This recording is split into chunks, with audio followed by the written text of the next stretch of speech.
Delhi high court के justice Yashwant Verma के घर से मिले कैश की तस्वीरें सार्वजनिक हो गई हैं। दिल्ली हाईकोर्ट के चीफ जस्टिस डीके उपाध्याय ने इंटरनल इंक्वायरी के बाद सुप्रीम कोर्ट को 21 मार्च को रिपोर्ट सौंपी थी। 22 मार्च की देर रात सुप्रीम कोर्ट ने रिपोर्ट सार्वजनिक कर दी है। इसके साथ ही 3 तस्वीरें जारी की गई हैं। इसमें 500 रुपए के जले हुए नोटों के बंडल दिख रहे हैं। रिपोर्ट में कहा गया कि 14 मार्च को जस्टिस के घर आग लगने के बाद फायर ब्रिगेड की टीम वहां पहुंची। आग पर काबू पाने के बाद 4 से 5 अर्ध जली बोरियां मिली, उनके अंदर नोट भरे हुए थे। उधर रिपोर्ट में जस्टिस वर्मा का पक्ष भी है, जिसमें उन्होंने कहा है कि जिस स्टोर रूम में नोटों की गड्डियां मिलने की बात हो रही है, वहां उन्होंने या उनके परिवार ने कभी कोई पैसा नहीं रखा। वो एक ऐसी खुली जगह है जहां हर किसी का आना जाना होता है। उन्हें इस मामले में फंसाया जा रहा है। सुप्रीम कोर्ट ने दिल्ली हाई कोर्ट के जस्टिस यशवंत वर्मा से न्यायिक कार्य छीन लिए हैं। Chief justice of India Sanjeev Khanna ने जस्टिस वर्मा के खिलाफ लगे आरोपों की जांच के लिए एक 3 सदस्यीय कमेटी गठित की है। ये कमेटी इन हाउस जांच का हिस्सा है। इस कमेटी में पंजाब हरियाणा हाईकोर्ट के चीफ जस्टिस शील नाग, हिमाचल प्रदेश हाईकोर्ट के चीफ जस्टिस जीएस संधावालिया और कर्नाटक हाईकोर्ट की जज अनु शिवरामन शामिल हैं। सीजेआई ने दिल्ली हाईकोर्ट के चीफ जस्टिस को निर्देश दिया है कि जस्टिस वर्मा को कोई जुडिशियल वर्क न करने दिया जाए। यह कदम आरोपों की गंभीरता को देखते हुए उठाया गया है। मीडिया रिपोर्ट्स के मुताबिक जस्टिस वर्मा के घर में लगी आग से अनअकाउंटेड कैश बरामद हुए हैं। भारी मात्रा में नकदी कथित तौर पर जब मिली तब 14 मार्च की रात करीब 11:35 पर जस्टिस वर्मा के दिल्ली स्थित आवास में आग लगी हुई थी। दिल्ली अग्निशमन विभाग के कर्मियों को मौके पर पहुंचकर आग बुझानी पड़ी। दिल्ली अग्निशमन सेवा प्रमुख अतुल गर्ग ने अग्निशमन कर्मियों द्वारा नकदी मिलने के दावों का खंडन किया। दिल्ली हाईकोर्ट के चीफ जस्टिस ने इस मामले की रिपोर्ट सीजेआई को सौंपी है। सुप्रीम कोर्ट जल्दी ही इस रिपोर्ट और जस्टिस वर्मा के जवाब को अपनी वेबसाइट पर प्रकाशित करेगा।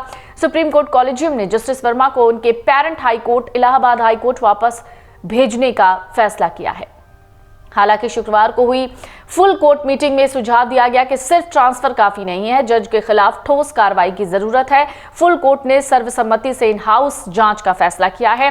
ट्रांसफर को पहला कदम माना गया है। हालांकि ये ट्रांसफर अभी सरकार से मंजूरी का इंतजार कर रहा है। भारतीय मुद्रा पुलिस ने हाई कोर्ट के चीफ जस्टिस को दी रिपोर्ट में कहा है कि 14 मार्च रात 11:43 पर पीसीआर को जस्टिस वर्मा के 30 तुगलक क्रेसेंट बंगले में आग लगने की खबर मिली। 2 दमकल वाहनों को बुलाया गया। आग कोठी की 4 दीवारी के कोने में स्थित कमरे में लगी। इन्हीं से लगे कमरों में सुरक्षाकर्मी रहते हैं। शॉर्ट सर्किट से लगी आग पर तुरंत काबू पाया गया। आग बुझने के बाद कमरे में अर्ध जले नोट से भरी 4 से 5 अर्ध जली बोरियां मिली।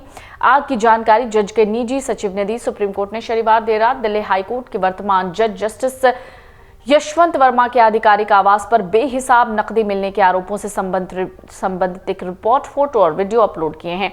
ये अपनी तरह का पहला और बड़ा दुर्लभ मामला है। सुप्रीम कोर्ट की वेबसाइट पर उपलब्ध सामग्री में आंतरिक जांच के निष्कर्ष और आरोपों से इनकार करते हुए जस्टिस वर्मा की विस्तृत कार्रवाई का खुलासा किया गया है। इससे पहले दिल्ली पुलिस कमिश्नर संजय अरोड़ा ने सीजेआई संजीव खन्ना और दिल्ली हाईकोर्ट के चीफ जस्टिस डीके उपाध्याय के साथ एक वीडियो साझा किया था। इसमें 14 मार्च को जस्टिस यशवंत वर्मा के घर पर जली हुई नकदी का कथित तौर पर खुलासा किया गया था। अब ऐसा लगता है दिल्ली हाईकोर्ट के मौजूदा जज के खिलाफ गहन जांच के लिए मामला तय हो गया है। इससे पहले जस्टिस वर्मा ने तस्वीर वाले सबूतों के बावजूद खुद को निर्दोष कहा था। साथ ही उन्होंने खुद के फंसाए जाने का आरोप लगाया था। खुद को निर्दोष बताते हुए जस्टिस वर्मा ने लिखा, मैं स्पष्ट रूप से कहता हूं कि मेरे या मेरे परिवार के किसी भी सदस्य द्वारा उस स्टोर रूम में कभी भी कोई नकदी नहीं रखी गई थी और इस बात की कड़ी निंदा करता हूं कि कथित नकदी हमारी थी। उन्होंने कहा, यह विचार या सुझाव कि ये नकदी हमारे द्वारा रखी या स्टोर की गई थी पूरी तरह से बेतुका है। ये सुझाव कि कोई व्यक्ति स्टाफ क्वार्टर के पास या आउट हाउस में खुले आसानी से सुलभ और आम तौर पर इस्तेमाल किए जाने वाले स्टोर रूम में कैश जमा रखेगा, अविश्वसनीय है। अगर आप ये वीडियो YouTube पर देख रहे हैं तो हमारे चैनल को सब्सक्राइब कर बेल आइकन दबाएं और Facebook पर देख रहे हैं तो हमारे पेज को लाइक करें। 8 मिलियन प्लस सब्सक्राइबर, आपके इस भरोसे के लिए बहुत धन्यवाद।